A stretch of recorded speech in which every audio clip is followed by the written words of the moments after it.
Hey everybody, I thought I'd just run you through this 650 press I've got here. I've had this press since 2007 and I just want to say a few little modifications I've done that gets the press running better. There's nothing super expensive about it, but these are things that will make your reloading easier. I think I've worked out in the time I've had this press, I've reloaded over 100,000 rounds with it. Things have changed on the press over time and I'll just run you through them now. So the quick things is, this is a Lee 1000 quad stack case holder, and just up there you'll see it's just 3D printed. It's got some serrations, which are a little bit hard to see in here, and this is a thing to stop it tumbling in. So basically all you do is just get a handful of your brass, drop it up the top there, and all I do is just counterclockwise it, and because of the way that's set up, it doesn't allow a case to fall in unless the heavy side's down, and so it stops you getting the wrong case that's falling the wrong way. And I've been using this for a while and it actually works really well. There are of course case feeders out there, but I just run this press without any power on the press itself. The reason is sometimes this press is in a shed, or sometimes I'm moving it and I don't have power, so I've sort of built it around the idea that you don't have power. Another quick thing to do is get a light, because a light in this position is shining straight down on your turret.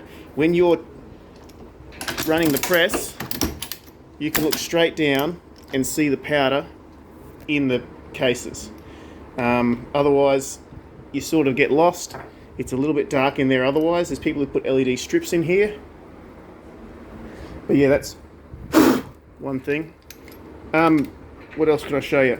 Okay, everyone knows if they've got one of these machines, there's a small detent ball in here. You can get a low mass detent ball with a lower spring. You can just cut that spring if you don't want to go and buy the detent ball. There's also a bearing you put in here, or a flush bearing. There's also a guy making a copper washer one, but the flush bearing works really well. Getting this plate as tight as you can go stops the whiplash on the bullets, and it stops you too much powder spill. You'll still get powder spill, but it'll be less. This here, I'll just pull this case out so I don't get any powder going out, because powder is very rare in Australia right now. Under here, this is a 3D printed part with a bearing installed on it. You can find these, most of the parts on this press you'll find on Thingiverse. You get this. This allows you to index your timing off the whatever this progressing triangle is, and by indexing it at the right times you can stop that whipping as well. This makes it smoother. This bearing does come loose sometimes. Mine's loose at the moment. I'm going to have to tighten it up. But yeah, getting that bearing to do most of the work is really helpful. My press is actually a little bit older.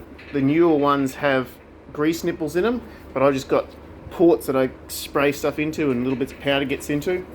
Another thing is having your Allen keys nearby is handy. You can get, once again, this is off Dillon 550 off Thingiverse, but you can just get it and strap it to the back of this press. It works fine.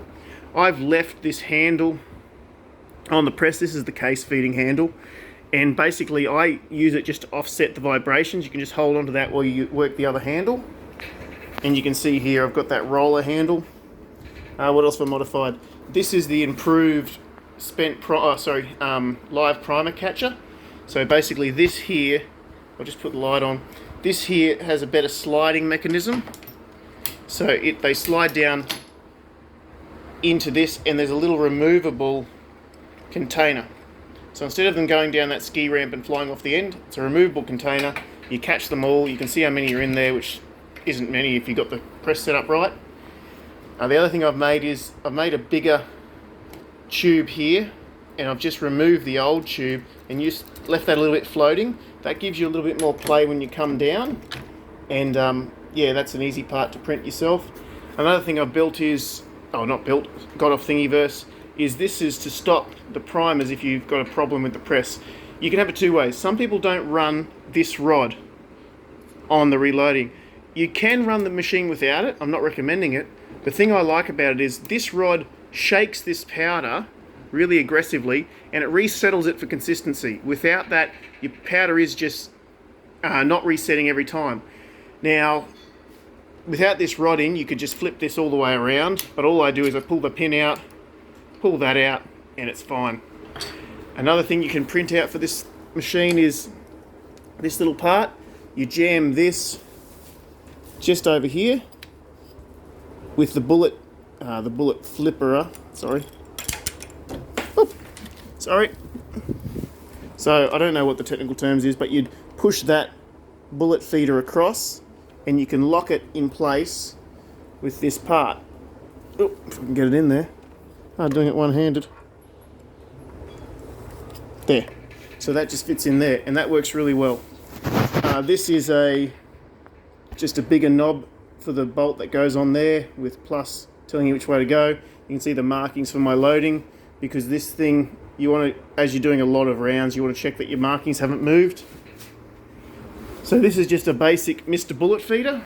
You can get these on the net anywhere. They work quite well. It takes a while to set it up well, and you need a different, what's this? A flaring tool, a better flaring tool. But yeah, these are a great little thing. Bullet comes up and one bullet gets fed out at a time. Now these are a cast part that are milled afterwards. I've found that a few times in, I think, 2 of my tool heads, I'll move that out of the way, this actually moves. So I've drilled a second hole, so I can hold that in tighter. It comes from the factory. If you look at this, so from the factory, this would sit in this position. So this is the factory hole, right? And you get a lot of times that this first case comes up, doesn't line up with your decapping tool, and it actually will crush the case sideways. By aligning this properly, pushing that in, I know it's only about 2 mils difference, but I'll tell you what, you'll save a lot of time crushing brass just doing that. I've seen people as well drill the hole on the other side. They can get more torque out of it, but this extra hole has saved me heaps of time, especially with 357. I could not get my tool heads to work with 357 until I did this modification and moved this. This is just a part I've made myself. It's just a bit of plastic card and a bit of bent aluminium just to hold it in place. That's just to do my own feeding. What else can I show you about this? So that. I've pulled off the buzzer. I don't really use it anymore. One thing is, keep this, which you can see I've made a mistake here because I've fed some powder in there. Keep this clean. With this indexing all the time, anything that gets caught in there, any crud, can set off primers. There's plenty of stories on the net of people who've set the primers off. And yeah, I'd still say it's a great tool. In Australia, obviously, it's going to be a long time until we get the 750s here. But I'd just say, if you can get one of these, get on the internet, buy the additional parts, you know, get onto someone with a 3D printer. You'll find them on Gumtree. Find the parts on Thingiverse, and really you should be able to get most of the parts that I've got on this machine printed out for maybe $100, and that'll save you a heap of time. But the machine as it comes from the factory is fine, but just having these 3D printed parts will save you a world of trouble in the long run.